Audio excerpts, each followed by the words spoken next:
Identity check episode 31 बेमिसाल दवाई। दोस्तों, मैं हूं अजय मोनिका और लेकर आई हूं आपके लिए इस कहानी का अगला एपिसोड। मौर्य महल बहुत शक्तिशाली था, पर वो लोग राय वंश का सामना नहीं कर सकते थे। देविका की ये दवाई तो दो धारी तलवार थी। तुम्हारे मास्टर के अलावा क्या कोई जानता है कि तुम ये दवाई बना सकती हो? मौर्य अर्जुना ने एकदम परेशान होकर पूछा। देविका ने बिना कुछ बोले उस कमरे में के तीनों आदमियों को घूरा। उसने अपनी शांति में ही जवाब दे दिया था। अशोक, गौरव मौर्य ने बोला। अशोक अचानक से घुटने पर बैठा और बोला, आपके नौकर ने आज ना ही कुछ देखा और ना ही कुछ सुना है। उसके चेहरे पर पसीने की एक बूंद गिर रही थी। देविका ने सोचा नहीं था कि इतनी सारी दवाइयां बाहर छोड़ आने से कितना हंगामा मच सकता था। तुम हमारे साथ बहुत सालों से हो, मैं तुम पर पूरा भरोसा करता हूँ। याद रखना कि तुमने आज यहाँ जो कुछ भी देखा या सुना था, तुम वो अपनी कब्र तक अपने साथ ले जाओगे और किसी को कुछ भी नहीं कहोगे। अगर तुमने एक भी शब्द निकाला तो मौर्य परिवार तबाह हो जाएगा। जी हाँ, मैं समझ गया हूँ। देविका ये देखकर हैरान हो गई थी कि ये आदमी इस बात को लेकर इतनी सावधानी क्यों बरत रहा है। वो दवाई, क्या वो इतनी बड़ी बात थी? देविका के पास इससे भी कई बेहतर दवाइयों के लिए योजना थी, पर जड़ी बूटियों की कमी की वजह से वो पूरी नहीं हो पाई। चाचा जी और दादाजी इतनी साधारण सी दवाई को लेकर इतने सावधान क्यों हैं? देविका, तुम्हारे मास्टर बड़े ही गुणवान और रहस्यमय हैं। उन्हें तुम्हारी जैसी दवाइयों से किसी इंसान की कोई चिंता नहीं है। दादाजी जानते हैं कि तुम जो कुछ भी करती हो वो बस मौर्य महल के लिए करती हो। इस दवाई को बनाने का तुम्हारा तरीका एक राज रहना चाहिए। इस दवाई को बनाने का तरीका किसी को भी पता नहीं लगना चाहिए, समझ गई? मौर्य अर्जुना ने एकदम गंभीरता से देविका को समझाया। मैं बात की गंभीरता को समझती हूँ। देविका को इन बाप बेटे की परेशानी पर ताज्जुब हो रहा था, पर उसने हाँ कह दिया। और वो दवाई, क्या हम उसे सेना को भिजवा रहे हैं?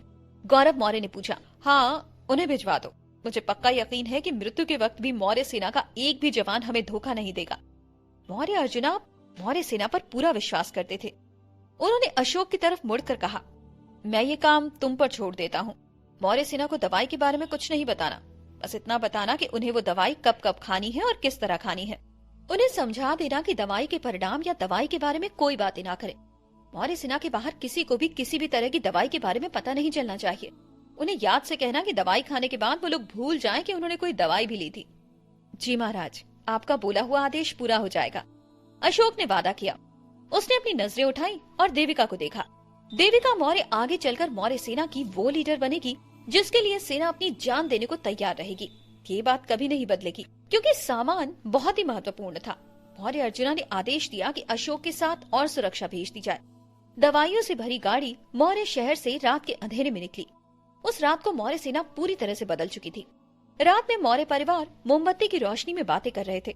देविका ज्यादातर चुपचाप उनकी बातों को सुन रही थी। देविका, अगर तुम्हें नींद आ रही है तो जाकर आराम करो।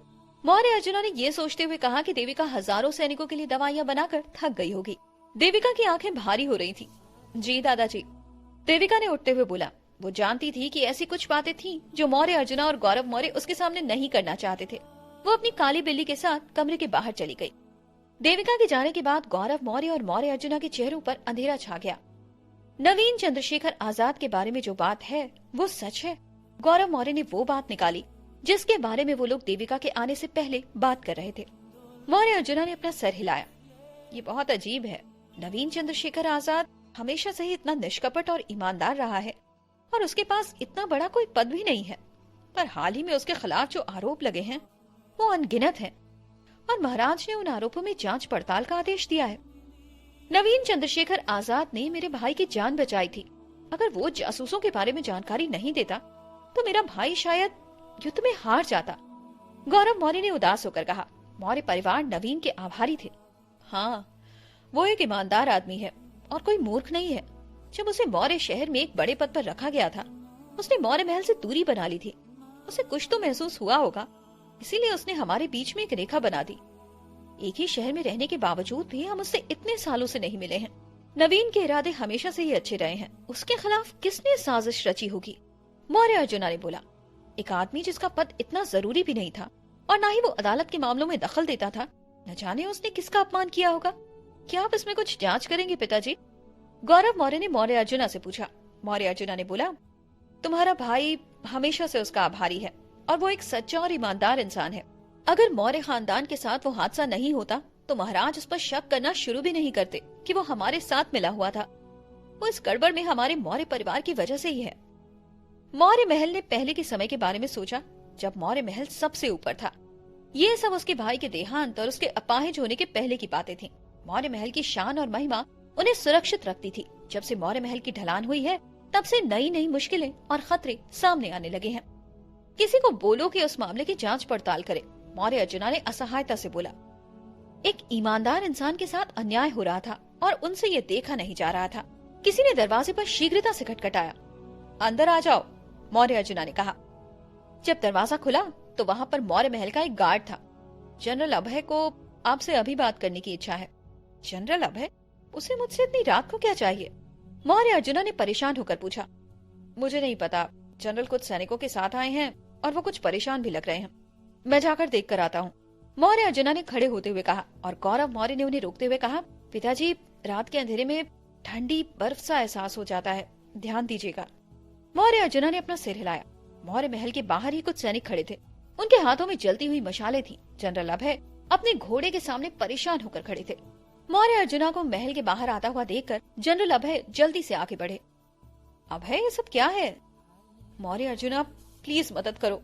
अभय ने हाथ जोड़कर प्रार्थना की। मौर्य अर्जुना ने पूछा, फिर हुआ क्या है? तुम यहाँ इतनी रात को क्यों आए हो? अफसर नवीन का घर, अभय ने हिचकिचाकर कहा। यह सुनकर मौर्य अर्जुन की धड़कनें तेज होने लगी। क्या हुआ? महाराज का आदेश था कि नवीन को भ्रष्टाचार के आरोप के लिए पूछताछ के लिए ले आओ। मैं उसी आदेश के लिए गया था। जब मैं उनके घराने पहुंचा तब मैंने देखा कि अफसर नवीन ने पहले से ही उनके घराने के 36 लोगों को मार डाला था। जब मैं वहां पहुंचा, उन्होंने अपनी तलवार अपनी बीवी की छाती में घुसाई हुई थी।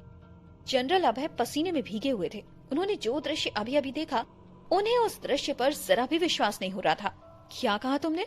मौर्य अर्जुना को अभय की बातों पर विश्वास नहीं हो रहा था। अफसर नवीन को पता है? उन्हें पता है कि महाराज उनके गलत कामों पर नजर रख रहे हैं। मुझे नहीं पता कि उनको कैसे पता चला। उन्होंने अचानक से ही अपने घराने के सारे लोगों को मार डाला। मैं उन्हें अभी ही पकड़ने वाला था, पर उनकी कलाओं के बारे में अनजान था।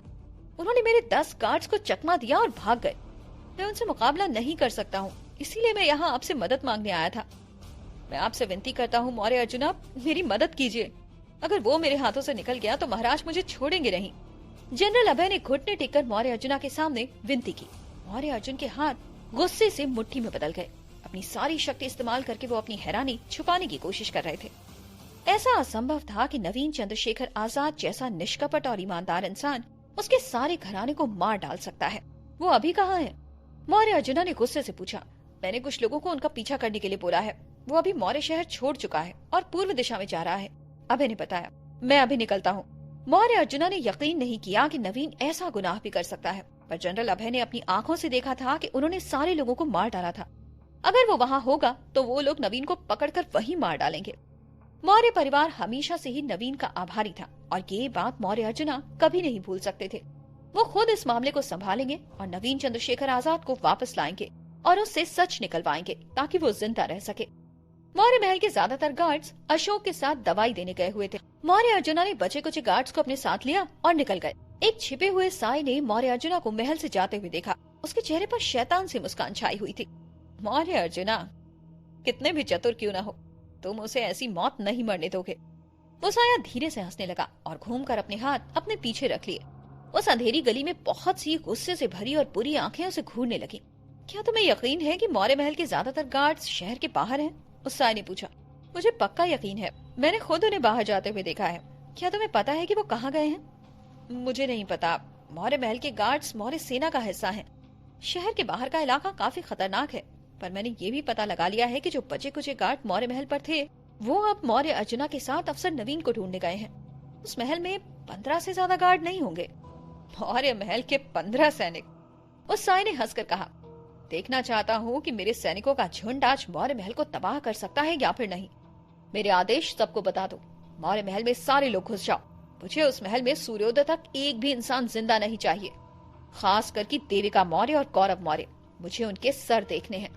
आपका आदेश पूरा हो जाएगा। एक ही झटके में उस करी में से सारे लोग गायब हो गए। जिस साई ने वो आदेश दिया था वो अब मौर्य महल की मीनार पर चढ़कर मौर्य महल की ओर देख रहा था। आज के बाद से मौर्य परिवार का नाम मिट जाएगा और मौर्य महल का कोई निशान नहीं रहेगा। रात के अंधेरे में सारे के सारे साए मौर्य महल में घुस चुके थे। तो दोस्तों, आज के इस एपिसोड की कहानी यहीं तक। अगले एपिसोड के साथ फिर मिलती हूँ आप